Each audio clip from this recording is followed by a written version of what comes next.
কার কাছে তবলা শিখলি? তাপস কুমার বিশ্বাস। তোর মাস্টারমশাই তো?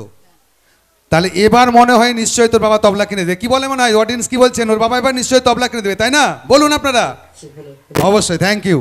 হাততালি দিন আরেকবার এর জন্য। তবলা ছাড়াই তাপসদার অনুপ্রেরণায় অনুপ্রাণিত হয়ে এই বিদ্যালয়ে মাত্র একটুখানি সময় দিয়ে এসে তবলা বাজালো আজকে। আর একজনকে আমি ডেকে নেব। তোর নাম? পাপিয়া মণ্ডল। তোর বাড়িতে হারমোনিয়াম আছে? আমার বাড়িতে হারমোনিয়াম নেই। কি মনে হচ্ছে এবার তোর বাবা হারমোনিয়াম কিনে দেবে? আমার বিশ্বাস আছে আমার বাবা আমাকে হারমোনিয়াম কিনে দেবে। Thank you. আমি আশা করব এরা ভবিষ্যতে এই যে ক্ষুদ্র প্রচেষ্টায় যতটুকু সঙ্গীত পরিবেশন করলো, আগামী দিনে আরও আরও আরও অনেক ভালো সঙ্গীত আপনাদের মাঝে রাখবেন অবশ্যই। Thank you.